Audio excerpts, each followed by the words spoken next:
सामने हो मंजिल तो रास्ते न मोड़ना, जो भी हो मन में वह सपने मत तोड़ना। सामने हो मंजिल तो रास्ते न मोड़ना, जो भी हो मन में वह सपने मत तोड़ना। कदम कदम पर मिलेगी मुश्किलें आपको, बस सितारे चुनने के लिए जमी मत छोड़ना, जमी मत छोड़ना। तो नमस्कार, स्वागत है हमारे यूट्यूब चैनल न्यू सक्सेस मंत्रा पर एक बार फिर से आप सभी का। तो दोस्तों, जैसे कि आप देख रहे हैं प्रीपोजिशन से हम लोग प्रीपोजिशन का पार्ट 1 पार्ट 2 देख चुके हैं और आज हम लोग प्रीपोजिशन का पार्ट 3 प्रैक्टिस सेशन लेके आए हैं, जिसमें हम लोग पार्ट 3 में हम लोग कुछ इंपॉर्टेंट क्वेश्चंस को देखेंगे, कुछ इंपॉर्टेंट क्वेश्चन से रूबरू होंगे और एकदम मज़ा आने वाला है आपको इस वीडियो में भी, पार्ट 3 के जो सेशन है उसमें भी। चलिए, तो बिना देरी किए हुए शुरू करते हैं हम लोग। आज का जो पहला क्वेश्चन है आपके सामने होगा। पहला सवाल है कि you must control dash your children. तो आज के बाद समझिए कि कंट्रोल जो होता है इसके बाद कोई भी प्रीपोजिशन का प्रयोग नहीं किया जाता है। सिंपली आप बोलेंगे you must control your children, ठीक है। You must control your language ऐसे बोल सकते हैं। तो you must control your children होगा, इसमें कोई प्रीपोजिशन नहीं, इसलिए ऑप्शन नंबर डी इसका सही आंसर होगा। अगले सवाल की तरफ बढ़ते हैं। तो अगला सवाल है fate smile dash him in all his ventures. तो याद रखिएगा फेट स्माइल ऑन हिम होगा, ठीक है। फेट स्माइल ऑन हिम, इसका सही आंसर होगा ऑन। क्या भरेंगे? ओ एन ऑन, ठीक है। देखिए, स्माइल के साथ दो प्रीपोजिशन लगता है, एक एट लगता है, एक ऑन लगता है। स्माइल के साथ जब एट लगेगा इसका मतलब होता है मजाक करना, और स्माइल के साथ ऑन लगेगा इसका मतलब फेवर, पक्ष में। तो यहाँ पे बोला है कि फेट स्माइल ऑन हिम, मतलब जो भाग्य है उसके पक्ष में है, इन ऑल हिज वेंचर्स, सभी वेंचर्स में, ठीक है। तो इसका सही आंसर क्या होगा? ऑन होगा, बिल्कुल सही आंसर। अगले सवाल की तरफ बढ़ते हैं। तो अगला सवाल है please don't stare dash me. तो आज के बाद रट जाना है। स्टेयर आपको कहीं भी दिखाई देता है ना, इसके तुरंत बाद ऐट का प्रयोग कीजिएगा, समझ गए। इसके बाद तुरंत बाद क्या होगा? ऐट का प्रयोग, यानी ऑप्शन नंबर डी बिल्कुल सही है। Please don't stare at me मतलब कृपया घूर घूर कर मुझे मत देखो, इसका सही आंसर होगा। स्टेयर एट लगता है। अगले सवाल की तरफ बढ़ते हैं। तो अगला सवाल है he was accused dash shoplifting. तो ही वॉज एक्यूज्ड ऑफ होता है, एक्यूज्ड ऑफ रट जाइएगा। एक्यूज्ड के साथ हमेशा ऑफ प्रीपोजिशन का प्रयोग किया जाता है। समझ गए? समझे कि नहीं? समझ गए? कोई दिक्कत नहीं है, आपको आसानी से आप पढ़ सकते हैं, समझ सकते हैं, देख सकते हैं। चलिए, अगला सवाल है I borrowed 2000 dash a friend of mine. तो आई बोरो मतलब होता है उधार लेना, इसके साथ हमेशा जो प्रीपोजिशन लगता है वो फ्रॉम लगता है, यानी इसका फ्रॉम यहाँ पे लगेगा, ठीक है। तो आई बोरोड रुपया 2000 from A friend of mine, यानी कि यहाँ पे फ्रॉम लगेगा, कोई दिक्कत नहीं है। बोरो फ्रॉम मतलब उधार लेना। चलिए, अगले सवाल की तरफ बढ़ते हैं। तो don't wait dash the bus let's walk.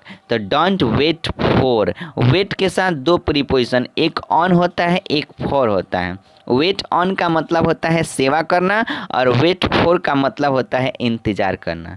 अगर आपके पास नोटबुक है भैया तो इसमें नोट करते चलो। वेट ऑन यानी होता है सेवा करना, और वेट फॉर यानी होता है इंतज़ार करना। तो यहाँ पे वेट ऑन का प्रयोग नहीं, हम लोग वेट फॉर का प्रयोग करेंगे। Don't wait for the bus, क्या होगा? Don't wait for the bus let's walk, ठीक है, यहाँ फॉर लगेगा।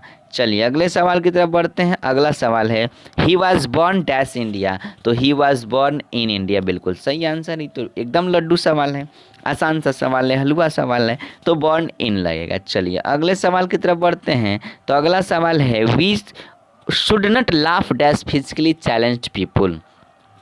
तो लाफ के साथ याद रखिएगा एट प्रीपोजिशन लगता है, जिसका मतलब होता है किसी का मजाक उड़ाना। लाफ एट समवन, किसी पर हंसना, किसी का मजाक उड़ाना। तो we should not laugh at physically challenge people, जो फिजिकली चैलेंज पीपुल है, जो विकलांग लोग हैं, उनका हमें मजाक नहीं उड़ाना चाहिए। तो यहाँ पे एट का प्रयोग करेंगे, समझ गए। तो इसका सही जो आंसर होगा वो क्या होगा? बी होगा। चलिए, अगले सवाल की तरफ बढ़ते हैं। तो अगला सवाल है my happiness consist dash your well being. Happiness consist जब भी आपको दिखाई देगा ना, एक मिनट, कंसिस्ट आपको जब भी दिखाई देगा ना, तो इसके साथ याद रखिएगा इन प्रीपोजिशन का प्रयोग किया जाता है। किस चीज़ का? इन प्रीपोजिशन का। कंसिस्ट इन एकदम इम्पॉर्टेंट प्रीपोजिशन है, वर्ड है, इसको याद रखिएगा। My happiness consist in your well being. तो इसका सही आंसर क्या होगा? इन होगा, इसके साथ इन प्रीपोजिशन लगेगा।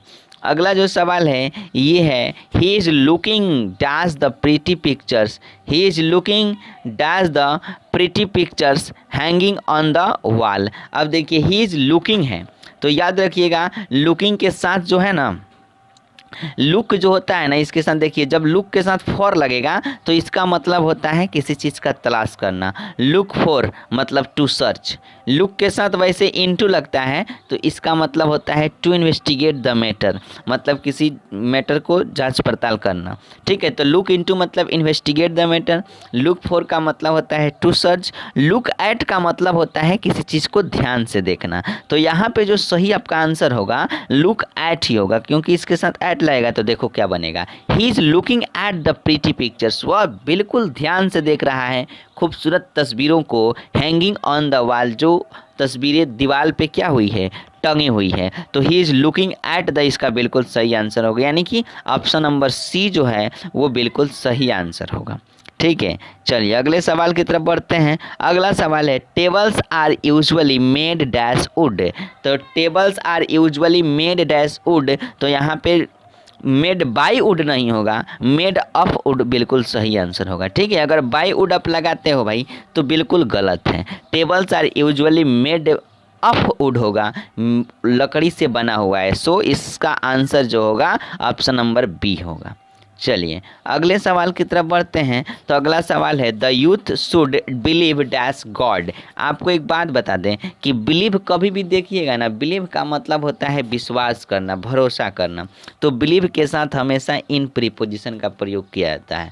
अगर इन नहीं लगा है मतलब सरासर गलत है। तो the youth should believe in God बिल्कुल सही आंसर होगा। अगर कोई भी दूसरा प्रीपोजिशन बिलीव के साथ आता है वो सरासर गलत है। समझ गए? समझे कि नहीं? समझ गए, कोई दिक्कत नहीं है, बिलीव इन गॉड होगा। चलिए आगे बढ़ते हैं अगले सवाल की तरफ। तो for the whole month they lived dash fruit and water. आपको एक बात बताते हैं, लिव मतलब होता है रहना। अब देखिए लिव के साथ तीन प्रीपोजिशन जो कि मस्ट इम्पॉर्टेंट होता है, उन चीज़ों को अपने कॉपी में, अपने जो नोटबुक है उसमें नोट कर लीजिएगा। पहला लिव इन। लिव इन का मतलब होता है बड़े शहरों में रहना। लिव के साथ जब भी इन आता है इसका मतलब बड़े शहरों में रहना। लिव के साथ जब एट लगता है तो इसका मतलब होता है छोटे गांव कस्बों में रहना।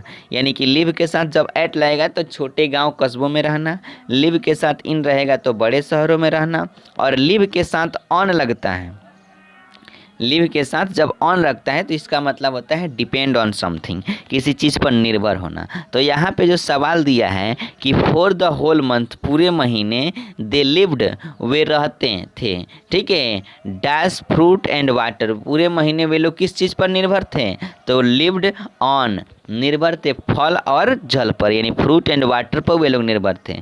तो यहाँ पे इसका सही आंसर क्या होगा? ऑन होगा। ठीक है, चलिए तो अगले सवाल की तरफ बढ़ते हैं। I was prohibited dash entering my old building. Prohibited आपको दिखाई दिया, प्रोहिबिटेड दिखाई देते ही रट जाना है एक ही चीज़, फ्रॉम लगता है इसके बाद। प्रोहिबिटेड फ्रॉम का मतलब होता है मना करना, प्रोहिबिटेड फ्रॉम का मतलब होता है मना करना।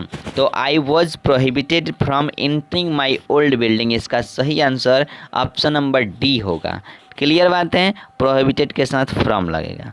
चलिए अगला सवाल जो है, I always dreamed owning my own business. तो आई ऑलवेज ड्रीम्ड, ठीक है,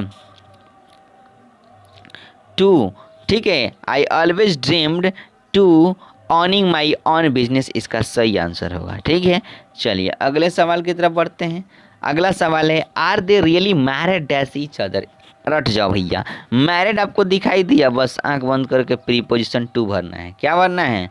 मैरिड जब भी दिखाई दिया प्रीपोजिशन टू लगाना है, बिल्कुल सही आंसर होगा।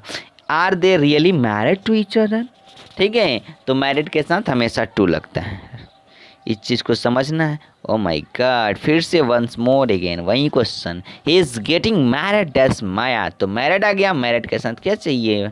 टू चाहिए बाबा, तो मैरिड टू लगाओगे। चलिए अगले सवाल की तरफ बढ़ते हैं। अगला सवाल आपके सामने होगा, my neighbour's dog always bark dash me.